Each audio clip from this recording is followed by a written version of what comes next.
Now, back live with Chris Kenny. Many of you would have caught up with the story that's been unfolding in recent weeks about Professor Peter Ridd, who's a scientist with the James Cook University up there in Queensland, who's taken a counter view to many of his colleagues when it comes to the climate change and the impact on the Great Barrier Reef. For his trouble, he's been kicked out of his job. He's been dismissed from the university, and there is a battle royal about to occur in the courts as a result of all that. He joins me via Skype from Townsville now. Thanks for joining us, Peter.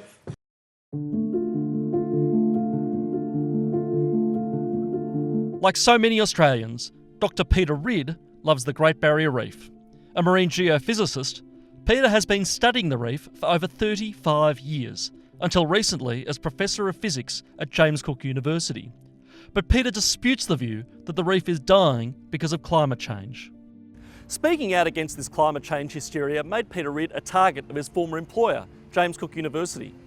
And after years of warnings, censures and absurd gag orders, Peter was finally terminated in May 2018. Now Peter's fighting back in what could become the most significant case about academic freedom and free speech in Australian legal history. So you were subjected to years' worth of censures, of warnings, of gag orders under the pretense of confidentiality directions. Well, a couple of years of some fairly horrible times of essentially being chased, having your emails read, extremely officious meetings.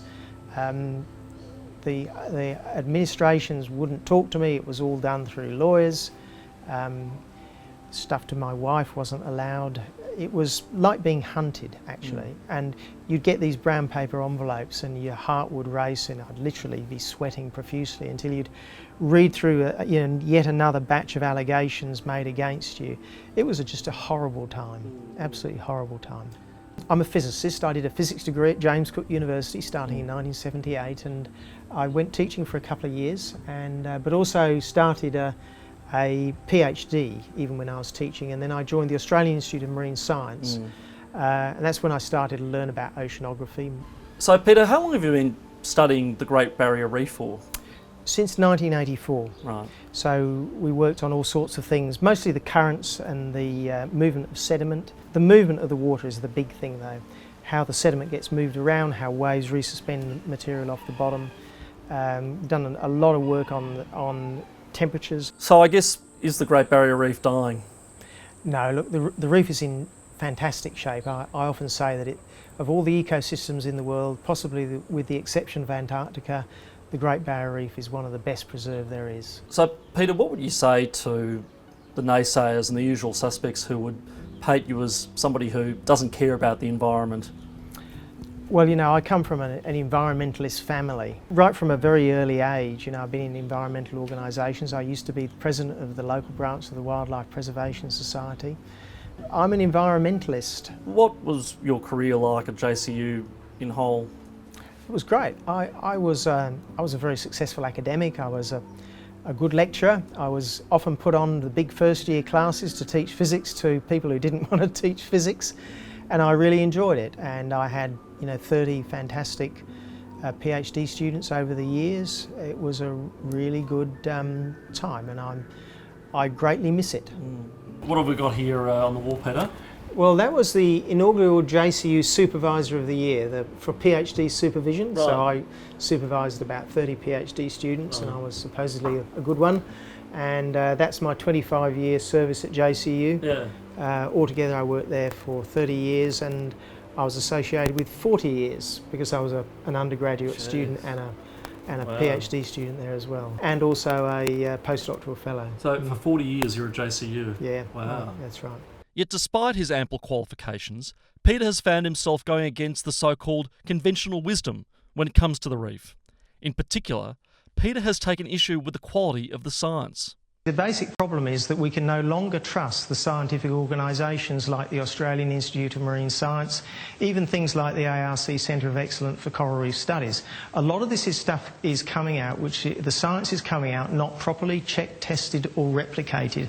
And this is a great shame, because we really need to be able to trust our scientific institutions.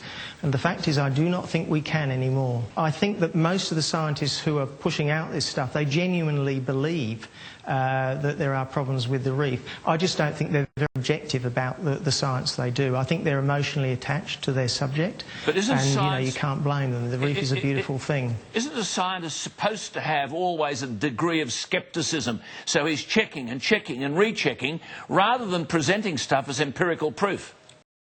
It is these consequences that have made Peter increasingly determined to speak out. As I approached retirement, I thought, you know, people's livelihoods are actually being badly affected in the sugar industry, in the mining industry, you name it, in North Queensland. This is a big issue for North Queensland.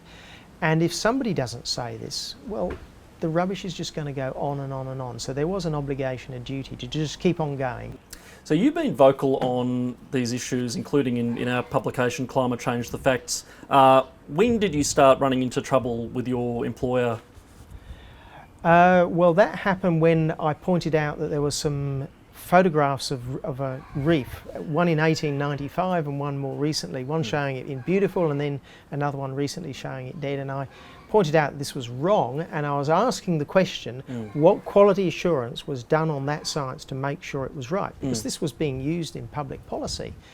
And my employer didn't like the idea of me essentially criticising those scientists for not having proper quality assurance processes. This was in about 2015, so I ended up being censured for that, which was a pretty horrible process, and that was the first of the major problems that I had with JCU. After we did this chapter in Climate Change, the Facts, I made a comment that I thought that two organisations were untrustworthy because they did not have anything like a decent form of quality assurance of their science. And then things got worse when we tried to defend ourselves, and the university then read all my emails to look for examples where I had just mentioned the fact to other people. So they were saying, we're accusing you of serious misconduct and you're not allowed to tell anybody about it. No. And because I'd mentioned it to other people, including my wife, I got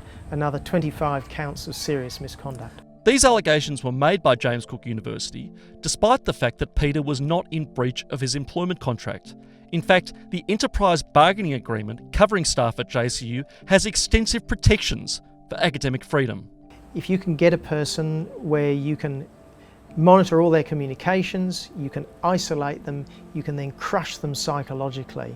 It's the old trick of any totalitarian regime. That's what they do, and this is unfortunately what's happened to universities now. They've become very authoritarian organisations that are run by the administrators rather than by academics. But this is a place of higher learning. This is a place of supposedly open intellectual inquiry. And that's the problem. If this was a company, well, they sort of own you, right? But this is a university, and if these sorts public of... institution. A public institution, public money is being used here, and to use that to do these sorts of things is a disgrace to what a university should actually be. Would it be fair to say that in the 21st century at our universities, the old ethic of the search for the truth at the very least has been diluted? I think that's definitely true, yeah. I mean, it's in the funding as well, that you've just got to go along with whatever's the flavour of the month. And what in particular attracts the most funding? I can hazard a guess, but... Yeah, well, you've got to say climate change at least half a dozen times in any application to have any chance at all. Under this academic climate, your career might not have been possible. The heights you reached as a professor, you would have struggled. Yeah, I think I would have struggled, and I worry about the young ones nowadays, I really do. They are constrained in all sorts of ways, what they can say, the way the education, the way they lecture, but then they look at the research, they look at what happened to me and think, I'm not going to go near the cliff edge that he went, I'm not going to say anything controversial. And that's absolutely what we shouldn't be encouraging our young academics to think. But rather than give in to the university, Peter decided to fight. Using crowdfunding website GoFundMe, Peter raised over $250,000. The fundraising campaign took just 5 days. I mean, I guess what's different in your case, Peter, is that you've had some substantial support from fellow travellers. Yes, and the IPA has been the first of those, and I'm incredibly grateful for them.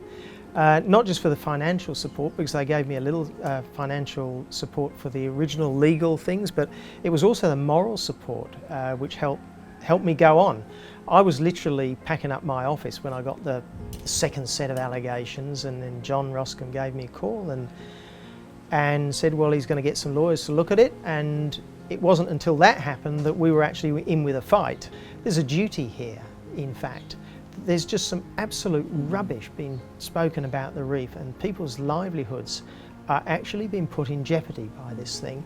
And if nobody will stand up, then this is just going to go on and on and on. It has to be stopped. Now Peter's case is before the Federal Circuit Court, with the hearing set down for the end of March.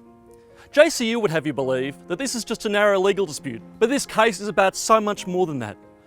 It's about what academic freedom means. It is about what free intellectual inquiry means.